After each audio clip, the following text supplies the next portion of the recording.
가톨릭 평화방송 시청자 여러분 안녕하십니까? 가톨릭 평화방송 특별대담 시노달리타스 성직주의 성찰과 나눔 진행을 맡은 가톨릭 평화방송 평화신문 보도주간 조승연 베드로 신부입니다. 2024년 새해를 맞아 하느님의 축복이 여러분들에게 가득히 내리기를 기원합니다. 시노달리타스 아직도 어색하고 익숙치 않은 말인 것 같습니다. 시노달리타스는 교회의 사명을 다하기 위해 하느님의 백성이 하나 되어 그 여정을 걸어가는 길을 말하는데요. 지금 열리고 있는 제16차 세계주교 시노드는 교회 공동체가 어떻게 하면 시노달리타스의 정신을 온전히 구현할 수 있는지 그 방안을 찾는 데 목적을 두고 있습니다. 교회에서는 신부가 왕이다. 좀 심심치 않게 들어볼 수 있는 말인데요. 성직자가 왕과 같은 권한을 가지고 자기 마음대로 결정을 내리는 것을 말합니다. 저희가 오늘 대담의 주제로 성직주의를 다루는 것은 그 성직주의가 시노달리타스 정신을 구현하는데 걸림돌이 되지 않을까 싶어서입니다. 오늘 이 시간에는 성직주의에 대해 문제점은 무엇인지 알아보고 원인은 또 어디서 있는지 그리고 그 해결 방안은 무엇인지 찾아보도록 해보겠습니다. 그럼 오늘 토론에 나와주신 패널 분들을 소개해드리겠습니다. 의정부교구 신안리 본당 주임이신 허영민 세례자 요한 신부님이십니다. 네, 안녕하세요. 마리아의 정교자 프란치스코 수녀회 이연숙 아가다 수녀님 나오셨습니다. 안녕하세요. 네. 의정부교구 사목연구소 초빙연구원 박문수 프란치스코 박사님 나오셨습니다. 안녕하세요. 네, 반갑습니다. 제가 패널을 이렇게 성직자, 수도자, 이렇게 평신도 순으로 이렇게 소개했는데요. 우리 본당 행사 같은 거 있으면 항상 이런 순서로 또 소개하는 것 같습니다. 아마 성직주의를 나타내는 하나의 예가 되지 않을까 그런 생각이 좀 들기도 하는데요. 이번 대담은 얼마 전 의정부교구 사목연구소가 사목자로 시리즈 첫 번째 권으로 펴낸 성직주의, 성찰과 나눔을 바탕으로 마련되었음을 먼저 말씀드립니다. 먼저 이 책자를 발간한 의정부교구 사목연구소장 변승식 신부님의 말씀을 보고 계속 이야기 나누도록 하겠습니다.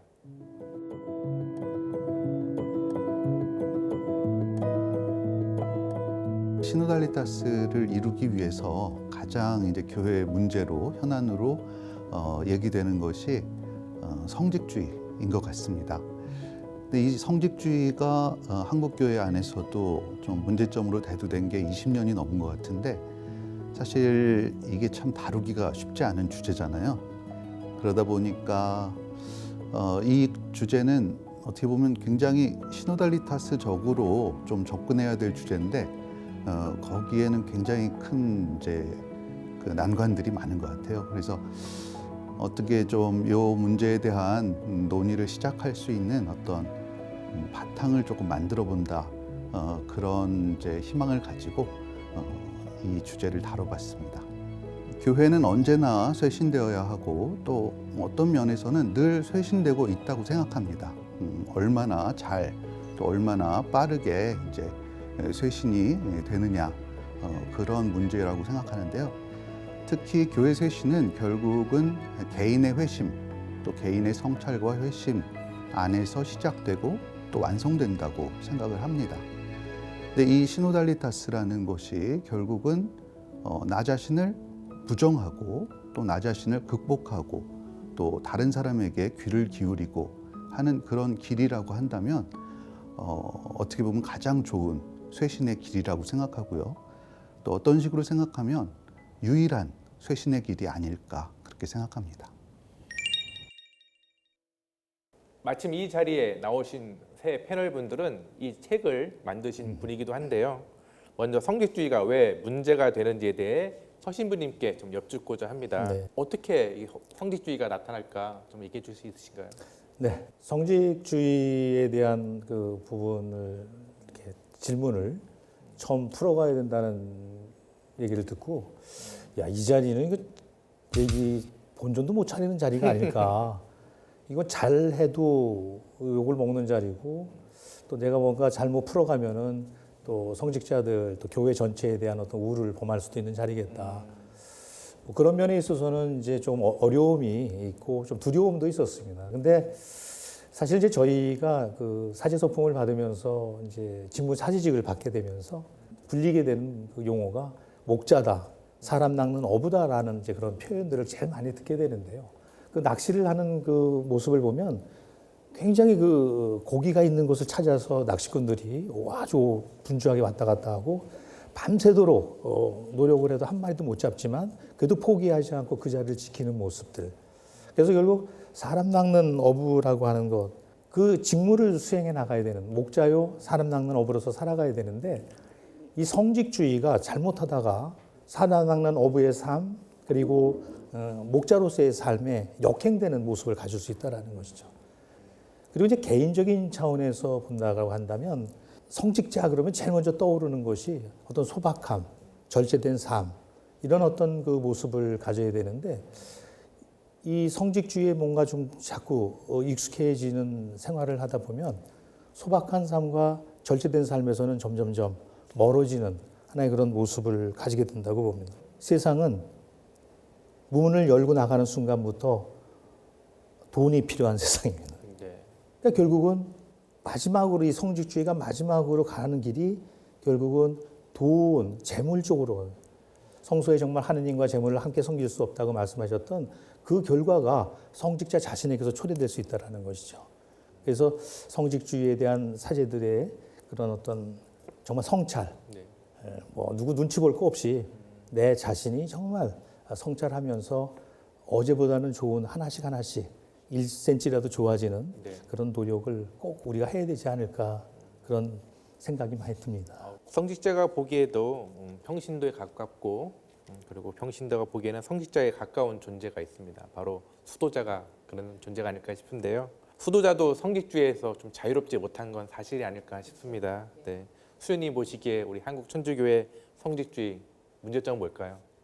저 수도자로서 성직자가 보면 평신도고 평신도가 보면 성직자인데 저는 성직자도 아니고 수도자도 평신도도 아닌 그 중간에 있는 이제 그 사람으로서 이렇게 좀 말씀을 드리고 싶은 거는 저는 그렇게 생각해요. 성직주의가 이게 교회 안에 길게 시간을 가지고 쌓아온 문화잖아요. 그리고 어느 한 시대 때는 필요했었다고 생각해요. 그렇지만 이 시대에는 세상이 너무 급속하게 발달하고 변화하고 있는 시대에 제이테와 바티칸 공의에서 이미 뭐 사제나 성직자나 수도자만으로는 이 세상의 변화에 적응할 수 없다는 거 이미 인정했고 그러면서 이제 많은 것들을 평신도들에게 권한을 줬잖아요. 그래서 그런 이유는 어찌 보면은 과거에는 유용했었을 그런 어떤 성직주의가 이제는 변화를 해야 한다. 결국 성직주의가 문제가 되는 것은 이 세상이 바뀌었다는 거죠. 예. 그래서 바뀌어야 된다. 이제 어떻게 바뀌어야 되는지가 문제가 되겠죠. 근데 사실 성직주의 하면 가장 할 말이 많으신 분이 이제 평신도이신 박 박사님이 아니실까 싶은데요. 뭐 막 시원하게 문제점 무엇인지 말씀해 주시면 좋을 것 같습니다. 수녀님이 말미에 이제 그렇게 말씀을 하셨는데 시대가 변했죠. 그러니까 시대가 변했다는 건 그 우리 한국 교회사를 보면 80년대 이전까지는 성직자의 역할이 절대적이었고 또 그럴 필요가 있었던 시대라고 보입니다. 실제로 그 평신도들이 많이 양성되지 않았고 형식적이긴 하지만 어쨌든 80년대 중반 이후에 또 민주주의를 경험하게 됐고 또 형식적 민주화를 경험하게 됐습니다. 그럼 그 민주화의 가장 핵심적인 특징이 수평적 질서를 얘기하는 거예요. 평등을 강조하는 문화인데 그러면 그렇게 교육을 받고 그렇게 행동하던 사람들이 교회 안에 들어오면 너무 수직적이고 위계적인 거예요. 그러니까 이제 이 인지 부조화가 일어나는 거죠. 그래서 처음에는 그냥 참지만 이게 오래 누적이 되면 그걸 불만을 표시한단 말이에요. 그러다 보니까 그전에는 나타나지 않던 현상들이 80년대 중반 이후에 나타나기 시작하고 또 이게 이제 몇십 년 누적되다 보니까 지금 같은 경우는 마치 이것이 본질적인 문제인 것처럼 느껴질 정도로 이게 이제 대중화된 게 된 거예요. 그러니까 이 성직자들이 개인적으로 노력을 안 한다? 그렇게 보지 않습니다. 왜냐하면 적어도 수도권에서는 많이 변했어요. 제가 옛날에 느꼈던 그 신부님들의 모습이 아닙니다. 네. 그럼에도 불구하고 지금의 시대에는 많이 부족해요. 그래서 이렇게 부족해진 상황에서도 우리가 변화하지 않으면 교회가 갖고 있는 자원을 낭비하는 게 되는 것이 아닐까. 그러면 결국 우리 교회가 더 많은 신자분들을 구원으로 초대할 수 있는 기회를 그만큼 놓치게 되는 것이기 때문에 그래서 이런 것들은 조금 더 개선이 될 필요가 있겠다라고 생각을 하게 됩니다.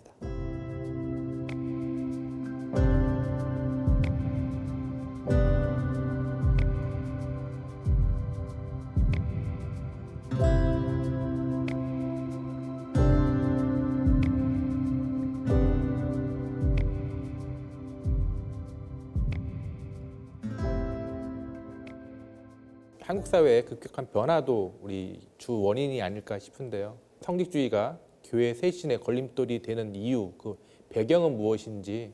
지금 아까 박문수 선생님도 얘기를 했고 옛날하고는 다르잖아요. 이제 정보가 누구나 마음 먹으면은 그 모든 것을 알 수 있고 그런 시대이고 또 저는 이제 이렇게 사회적 배경이 된 게 과학 문명의 발달인 것 같아요. 지금은 저도 잘 모르지만 양자역학을 말하지 않습니까? 이 세상은 파동으로 연결돼 있고 파동에 의해서 움직인다. 근데 가만히 보면은 그런 어떤 사람들 마음 안에, 신자들 마음 안에 그런 거 있는 것 같아요. 그 어떤 자기 자신에 대한 인정받고 싶은 욕구, 자기도 표현하고 싶은 욕구, 그리고 느끼고 싶은 욕구. 왜냐하면 교회에서는 느끼는 거에는 굉장히 인색했었잖아요. 신앙을 느끼고 마음으로 감동하고 이러는 거. 그런 욕구들이 이제 많이 생기다 보니 표현하고 싶은데 마지막에 가보면 신부님이 계시는 된다 안 된다 이런 어떤 그런 것들 있잖아요. 왜냐하면은 이렇게 복잡 다단한 세대에 아까도 얘기 돌아가지만 어느 한 사람이 모든 것을 답을 줄 수 있는 시대는 아닌 거죠 이제는.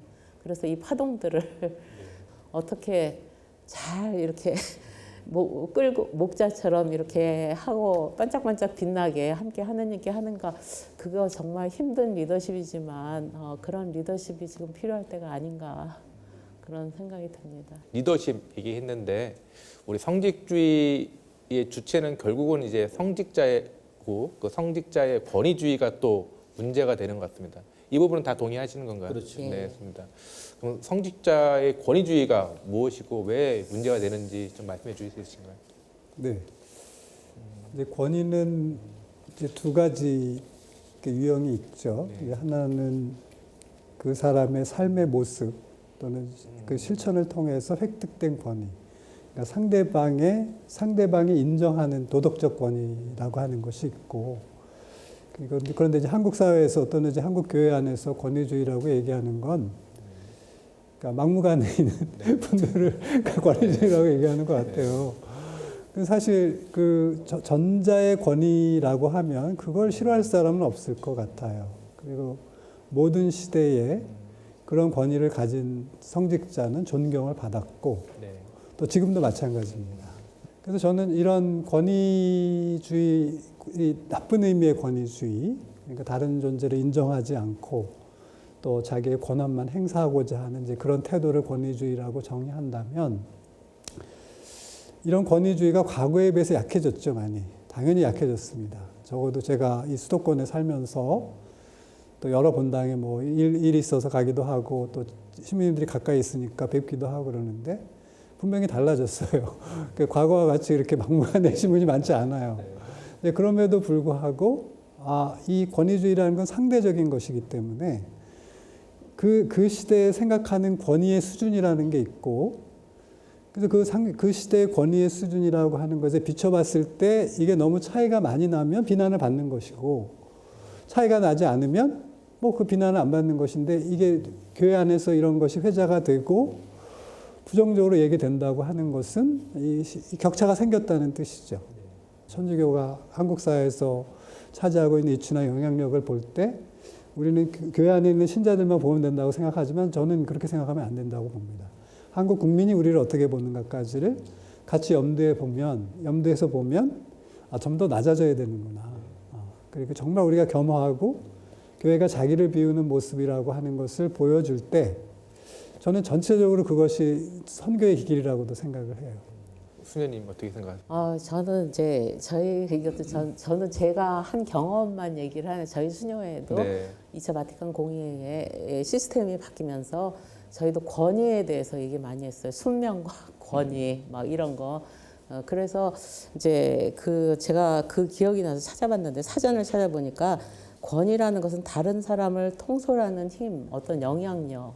근데 이상하게 권위주의로 갈 때는 다른 여기 사전에 이렇게 나왔더라고요. 기존의 권위에 기대어 사람을 대하거나 사태를 바라보는 사고방식이나 행동방식. 이거 설명 너무 잘 돼 있는 것 같아요, 정말. 그러니까 그거 권위에 기대서 다 듣지 않는 거예요. 우리가 지금까지 성직주의 얘기했던 어떤 그런 면이고 이제 권위주의가 한 걸음 더 나가면 권력이 되는 거예요. 그래서 권력은 뭐냐면 남을 자신의 뜻대로 움직이게 하거나 지배할 수 있는 공인된 힘. 사제들은 특별히 공인된 힘이잖아요. 그러니까 권위주의 또 그러다 보니까 어떻게 그냥 권력 그렇게 넘어가지 않나 이런 생각이면서 저는 정말 이 시대에 권위를 가진 사람은 너무너무 필요하다. 저는 정말 공감하고 있고 저도 그런 생각을 좀 많이 하게 됩니다. 신부님. 네. 네. 한번 동창 모임을 나갔더니 네. 제가 이제 이번에 쓴 그 글 때문에 동창이 저한테 그런 얘기를 야 차라리 좀 성직주의가 좀 있었으면 좋겠다. 녹록지 않은 거죠. 그래서 신자들을 대하는 게 녹록지 않는 아주 극단적인 표현이었는데요. 그 성직주의를 이제 아까 제가 형님들의 삶 또 저의 삶을 되돌아보면서 성직주의를 좀 분류를 해봤어요. 그랬더니 성직주의도 종류가 굉장히 많은데 저희가 삼형제니까 세 가지만 얘기를 할게요. 하나는 비겁한 성직주의, 그리고 하나는 무례한 성직주의, 그리고 세 번째로 무지한 성직주의가 있지 않나 이렇게 생각을 해봤습니다.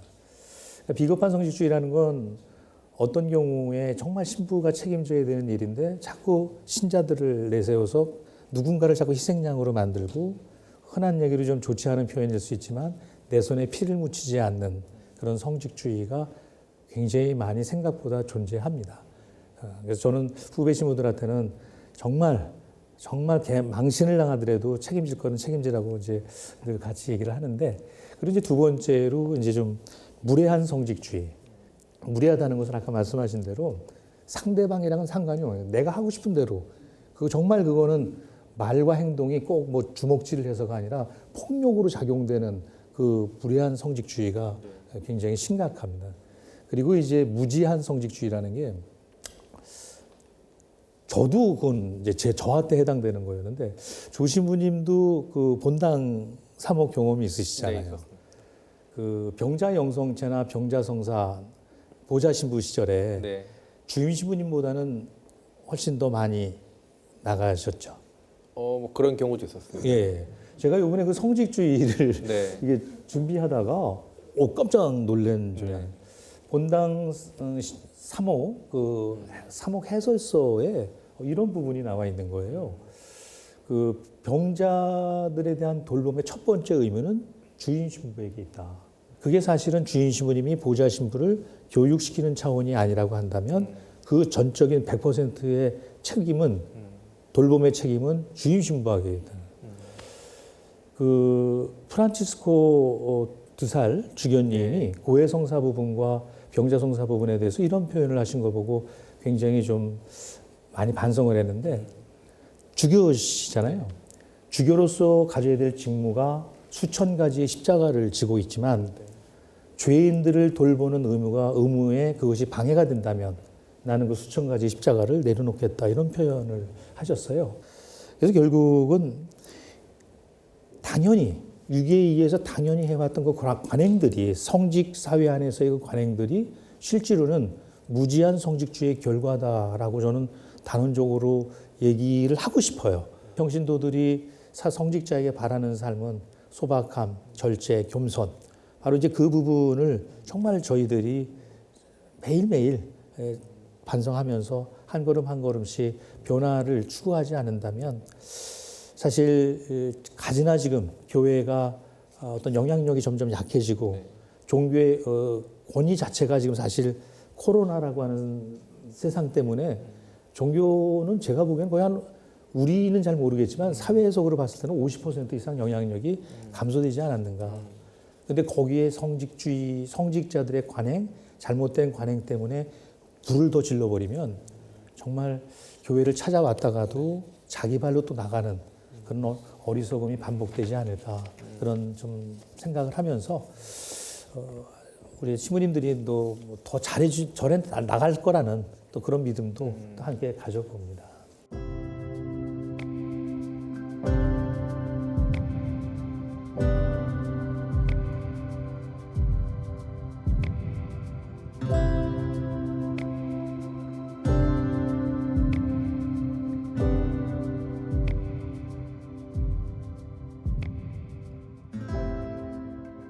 성직자의 성직주의를 좀 저희가 얘기를 나눠봤는데 이번에 이제 평신도에 대해서 좀 얘기 나눠볼까 합니다. 보통 성직주의 하면 평신도는 이제 피해자라는 의미가 좀 느낌이 좀 있는데요.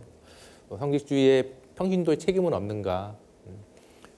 평신도 분들의 지나친 의존성이 또 성직주의를 강화시키는 또 요인은 되지 않을까 그런 생각이 또 들기도 합니다. 그래서 우리 박사님부터 좀 얘기해 주실 수 있으신가요? 네, 성직주의 특히 이제 교황님이 말씀하신 것뿐만이 아니고 최근에 이제 성직주의에 관련된 그 글들을 보면 뭐 교황청에서 신호도 준비하는 과정에서 얘기가 많이 나오더라고요.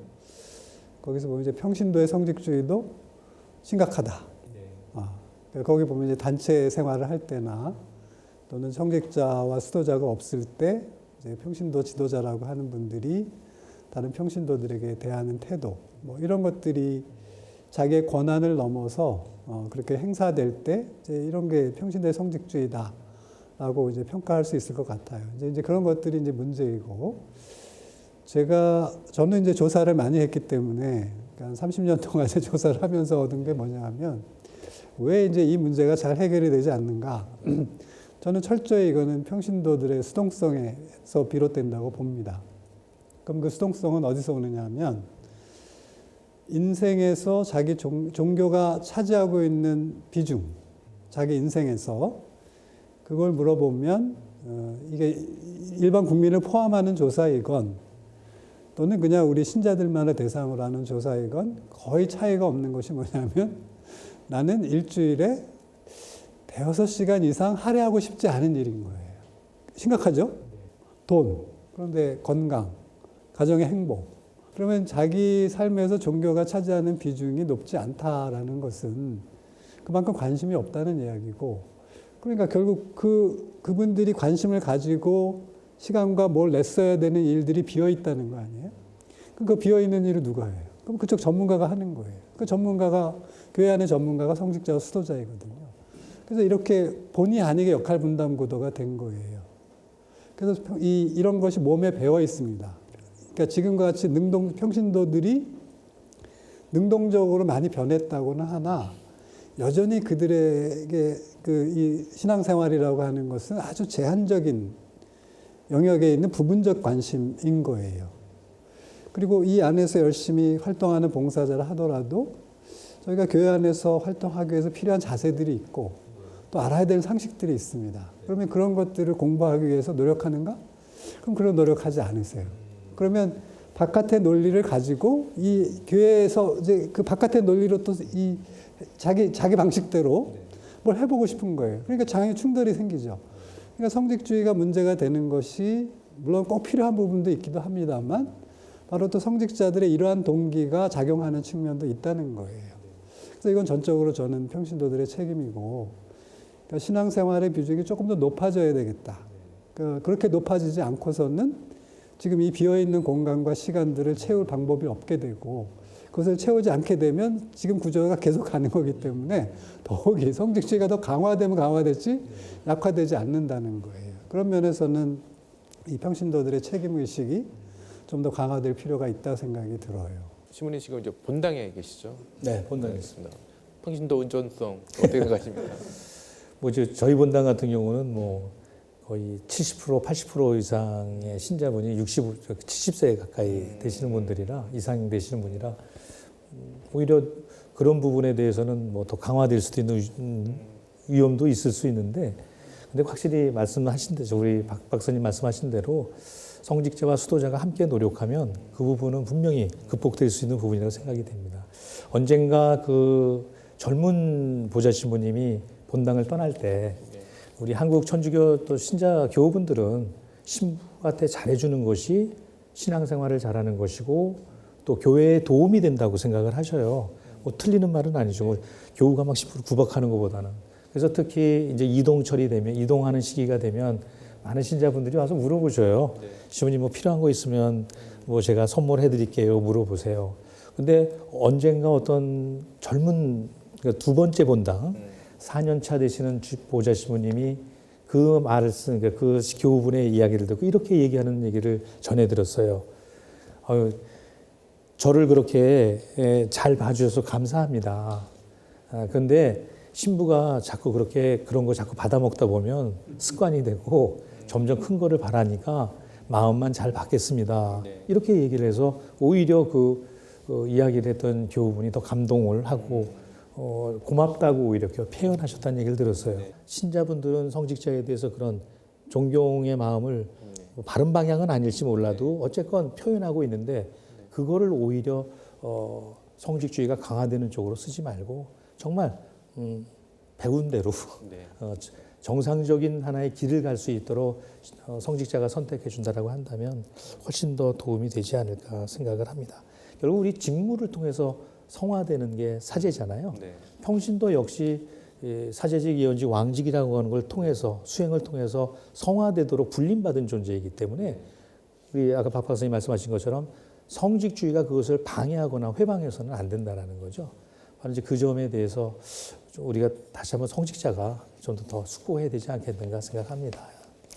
수녀님 제가 볼 때 밖에서 외국에서 보는 신자들 보고 한국 신자들 너무나 좋은 마음 가지고 너무나 막 주려고 그래서 처음에 너무 부담스러웠어요. 정말 뭘 줘야 된다는 그런 마음이 굉장히 크신 것 같아요. 그래서 그게 좋은 면도 있지만 신부님 말씀하신 대로 또 부정적인 면도 있다고. 그래서 신자들이 가만히 보면은 그냥 전례 참여하고 신심활동하고 그냥 성당 봉사하면은 그냥 끝이다. 이 정도면 1등 신자라 이렇게 생각하는 것 같아요.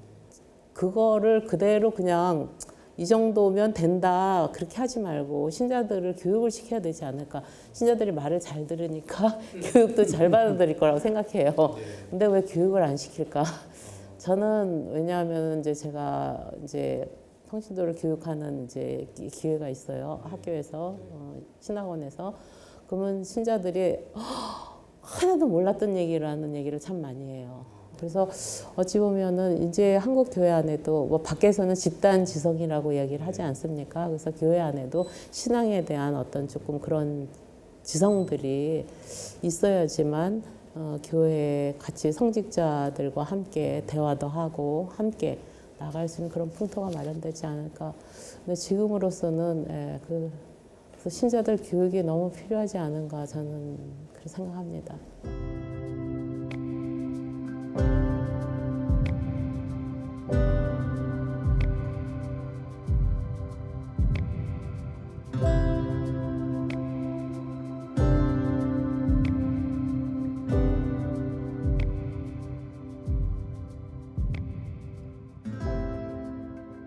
한국 교회의 쇄신에 지금 가장 큰 장애물로 오고 있는 이제 성직주의인데요.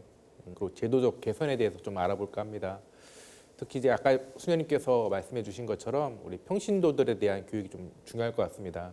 제2차 바티칸 공의회가 좀 지난지도 60년이 지났는데 평신도 역할이 아직까지 평신도 분들에게 스며들지 못하고 있는 것도 사실인 것 같고요. 제도적 개선에 대해서 혹시 하실 말씀 있으신지 먼저 수녀님부터 들을까요? 만일에 예를 들면 신부님이 오셔서 성모상을 바꾸고 싶다. 근데 어느 날 갔다 오니까 성모상이 싹 바뀌었어. 그렇죠? 그럼 어떤 신자들은 그 성모상을 보고 매일 기도하고 익숙했던 신자들도 있잖아요. 근데 그렇게 뭐 작은 일은 모르지만 신자들이 늘 공동으로 보는 이런 걸 할 때는 그럼 신자들이 너무나 좋아할 것 같아요. 지금 성모상이 이래서 좀 그렇고 싶은데 성모님 1, 성모님 2, 성모님 3 뭐 붙이라고 뭐 이렇게 하고 이게 작은 일서부터 뭐 큰 뭐 의견의 결정은 아니더라도 의견을 표현할 수 있는 이런 그런 문화, 공간.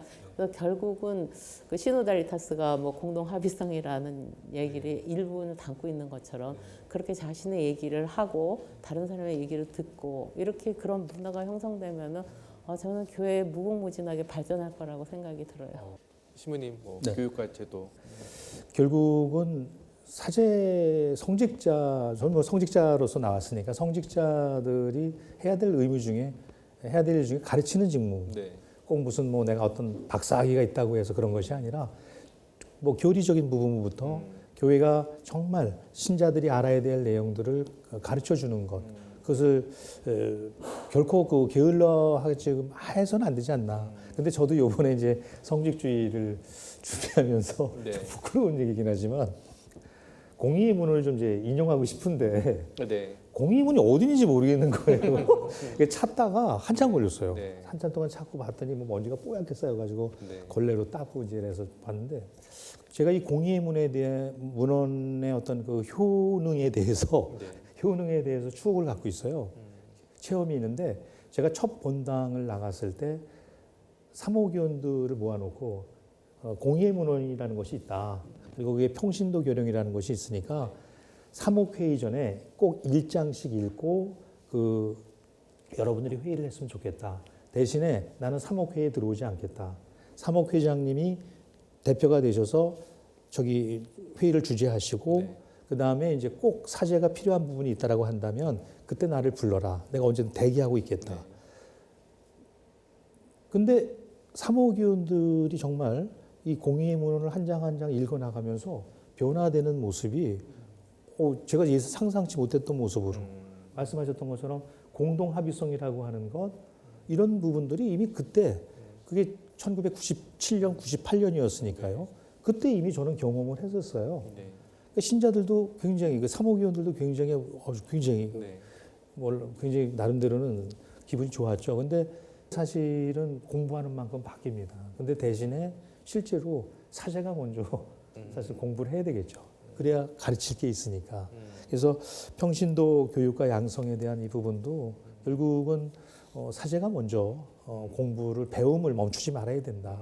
그 어느 질문인가 그런 좀 내용이 있더라고요. 왜 배워야 되느냐 그랬더니 우리가 자꾸 나이가 들면서 잊어버리기 때문에 그렇다. 잊어버리기 때문에 자꾸 배우지 않으면 네. 정말 다 잊어버린다. 네. 가지고 있는 거라도 좀 건질려면은 네. 조금씩 배움을 멈추지 말아야 되겠다. 바로 그게 평신도 교육과 양성에 가장 필요한 부분이 아닐까. 내가 공부를 해보고 네. 그래도 안 되면 전문가를 불러서 공부시키고 이런 노력을 아마 계속 해나간다면 훨씬 더 좋은 공동체로 거듭나지 않을까 생각이 듭니다. 우리 박사님, 우리 교육이나 양성 혹시 제도 개선에 대해서 할 말씀 있으신가요? 네, 저도 교육과 양성에 관심이 많은데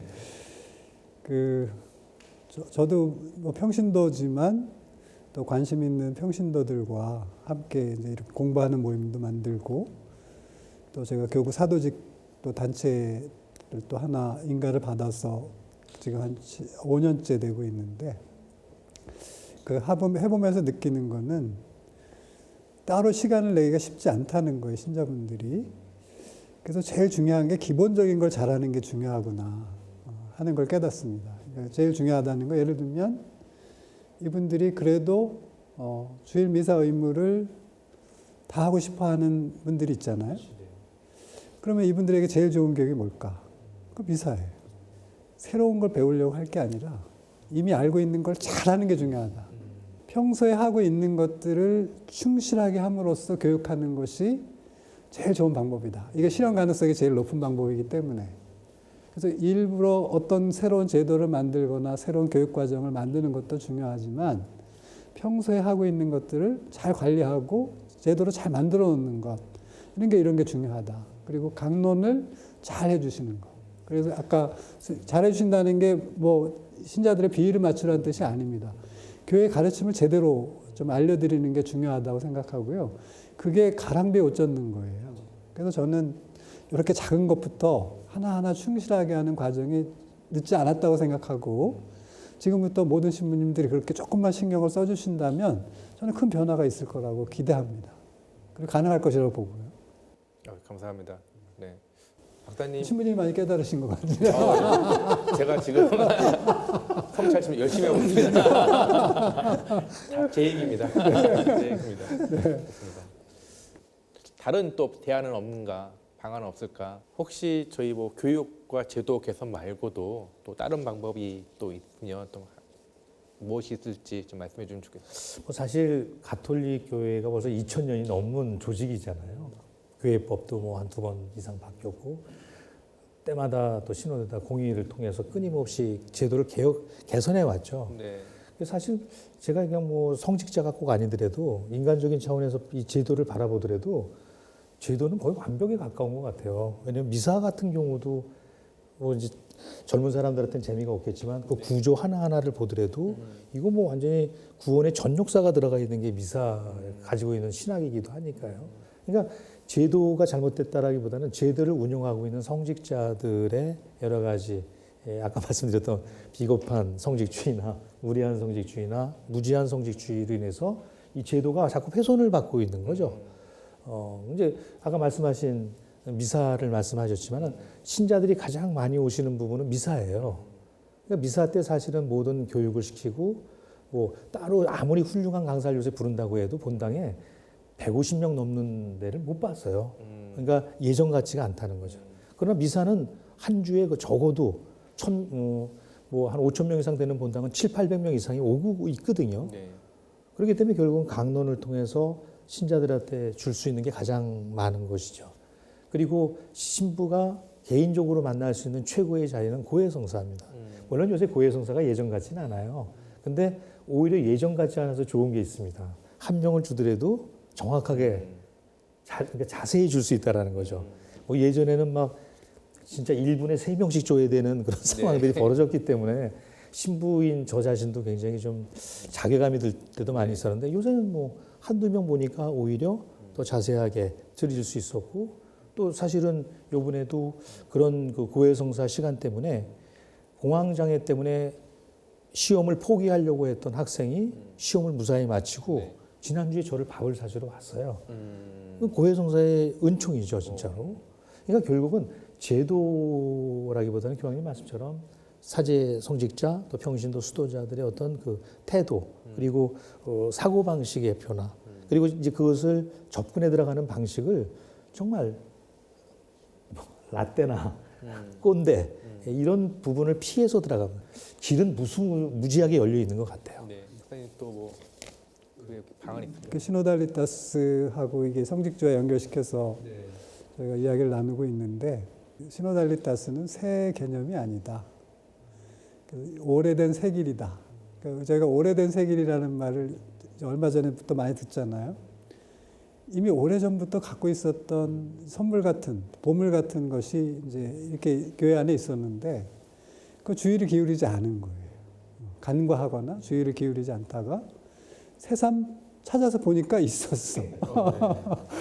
그래서 이런 길이라는 거예요. 늘 있었지만 간과하거나 또는 소홀히 해왔던 부분들을 다시 강조하는 것이기 때문에 우리가 혹시 당연히 했어야 될 일들 가운데 또 당연히 알았어야 될 일들 가운데 또 당연히 실천했어야 될 일들 가운데서 그래 간과했던 것들을 다시 한번 상기시키는 그런 의미로 받아들인다면 저는 이건 굉장히 즐거운 길이다. 우리 각자가 또 쇄신되는 길이니까 저희가 정체성을 되게 고정적으로 이제 이게 고정적인 거라고 받아들이잖아요. 근데 역할 정체성은 변하는 거예요. 그러니까 역할은 시대에 따라 바뀌어요. 그럼 나는 안 바뀌지만 역할은 바뀌잖아요. 그럼 역할이 바뀔 때마다 내가 태도를 바꿔야 되는 거예요. 위치도 바꿔줘야 되고. 근데 마치 나의 그 자아 정체성이 안 변하는 거니까 역할도 안 변하는 것처럼 생각을 하면 문제가 생긴다. 지금 생기는 문제는 역할 정체성에 대한 이해가 부족했기 때문이다. 그래서 이 역할 정체성은 늘 변하는 거다. 그럼 거기에 맞춰야 되는 거고 한 가지를 더 이 정체성을 연결하자면 이 정체성은 항상 비교를 통해서 확인이 됩니다. 그런 것들이 계속 비교가 되다 보면 좀 더 두드러지면서 자기 본질에 충실하면서도 두드러질 수 있는 것들을 자꾸 찾게 되거든요. 이건 모든 신원이 마찬가지다. 성직자에 해당되는 것이 아니고 교회 모든 구성원들이 이것만 의식해도 많은 변화가 있을 거라고 생각합니다.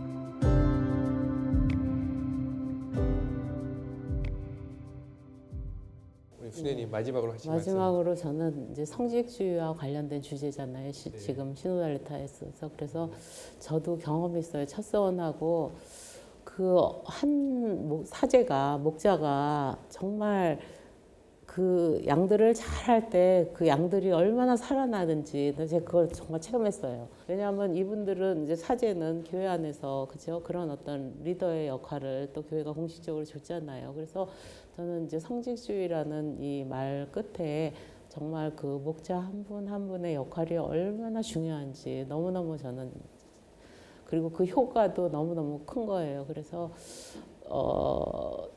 이거를 이제 성직주의 이런 이제 이야기가 나왔으니까 시모님 말씀대로 시모님들께서 사제들께서 어려우시더라도 그것이 이 시대의 콘텐츠하고 텍스트하고 맞는 것이 아니라면 변화와 받아들이는 그런 마음이 있으면 그 시모님 사제들에게 준 하나님의 은총이 얼마나 큰데 많은 양들이 즐겁게 풀을 뜯는 아름다운 그런 목장이 되지 않을까 생각해 봅니다. 시적인 수녀님답게 아름답게 감사합니다, 수녀님. 네, 신부님 이제 아까 이제 배움에 대한 얘기를 했지만은 일상 안에서 계속 내가 질문을 멈추지 말아야 될 것 같아요. 이번에 제가 사제 연례피정에 들어가서 성체조배 시간에 이제 30분을 성체조배하는 시간이었는데 뭐 이제 그날따라 이렇게 몸이 좀 뒤틀리고 자꾸 그러는 생각이 들었어요. 이상하다. 근데 갑자기 뭐 어떤 생각이 들었냐면 만약에 저 성광 안에 성체가 아니라 저 자리에 교황님이 계신다고 한다면 나는 어떤 태도를 취했을까 하는 갑자기 엉뚱한 생각이 들으면서 자세가 고쳐지는 거예요. 교황님도 성체 앞에서는 무릎을 꿇는 존재이신데 내 앞에 있는 성체 안에 성광 안에 있는 성체를 나는 별로 믿지 않았다는 거죠. 어떤 면에서 믿음이 없었다는 걸 저 스스로 고백을 하면서 야 이거는 정말 내가 뭔가 시작부터 잘못됐구나. 그러면서 그 생각이 들었어요. 이거 내가 30여 년 이상의 사제 생활이 이게 망친 건가? 잘못되었던 건가? 그런 생각이 들다가 전에 이제 2008년도에 안식년을 맡아서 이제 산티아고 길을 걸은 적이 있었습니다. 그때 늘 주의사항처럼 있는 것이 뭐냐면 길을 잃으면 잃어버렸던 길을 다시 되돌아가라. 그래서 다시 그 조개 표시가 있는 곳에서부터 길을 찾아 나서라. 그러니까 잃어버린 곳에서부터 시작하라는 것 하나. 그다음에 두 번째로 제가 아주 절실하게 가슴에 느끼게 배웠던 거는 한 걸음의 힘이 얼마나 큰가를 배웠습니다. 결국 내가 한 걸음 산티아고 콤포스텔라를 향해서 걸어가면 순례지는 한 걸음 가까워진 거죠. 지쳐서 앉아버리면 그 거리는 그대로 남아있는 거고요. 그래서 한 걸음의 힘이라고 하는 것이 얼마나 큰 것인가를 제가 많이 느껴서 정말 지금 어떤 우리가 성직주의에 대한 문제들을 고민하고 매일같이 그 질문에 대해서 사제가 질문하면서 정말 기도해야 되는 시간이 아닐까. 하나님께는 불가능한 일이 없다라고 하는 것. 그걸 믿고 내가 여태까지 성광 안에 계신 성체를 못 알아본 정말 죄인이라고 한다면 이제부터라도 좀 눈을 뜰 수 있게 양들을 제대로 인도할 수 있도록 눈을 뜰 수 있게 좀 기도해야 되지 않겠는가 하는 그런 생각을 합니다. 지금은 저희가 뭐 성직주의다, 그래서 뭐 평신도가 뭐 신부들 구박한다, 신부가 평신도 구박한다 얘기하는 것도 서로 있으니까 하는 얘기죠. 이게 어느 순간에 다 없어져 버리고 나면 이게 정말 서로 귀하게 여겼으면 좋겠어요. 사제들이 평신도들을 정말 귀하게 여기고 또 서로 귀하게 여길 수 있다라고 한다면 아마 성직주의의 문제는 뭐 정말 찻잔 속에서의 조그만 소용돌이로 멈출 수도 있지 않을까. 그래서 평신도는 사제에게, 사제는 평신도에게 정말 존중과 사랑 그리고 정말 섬김의 어떤 시간들, 귀하게 여기는 마음 그걸 꼭 가져주셨으면 좋겠다는 말씀을 두 분 형님께 드리고 싶습니다. 네, 동생도 좀 챙겨주시고. 알겠습니다. 감사합니다. 지금까지 한국교회 세신의 가장 큰 화두 중에 하나인 성직주의에 대해서 알아봤습니다. 성직주의를 개선하기 위해서는 성직자, 수도자, 그리고 평신도가 서로 역지사지의 마음으로 서로 배려하고 함께하는 것이 중요하지 않을까 싶습니다. 그런 노력을 통해 제도와 문화는 조금씩 바꾸어 나가지 않을까 싶습니다. 저는 복잡하게 얽혀있는 이 성직주의에 대해서 아주 간단한 해결 방법을 하나 말씀드릴까 합니다. 성직자를 필두로 교회 구성원 모두가 섬김을 받으러 오신 것보다 섬기러 오신 예수 그리스도를 닮는 겁니다. 제자들의 더러운 발을 씻기신 예수 그리스도를 닮아 겸손한 마음으로 진심으로 서로 구성원을 본받고 실천하는 겁니다. 시청자 여러분의 생각은 어떠신지 궁금합니다. 가톨릭 평화방송 특별대담 시노달리타스와 성직주의, 성찰과 나눔. 저는 가톨릭 평화방송 평화신문 보도주간 조승연 베드로 신부였습니다. 감사합니다.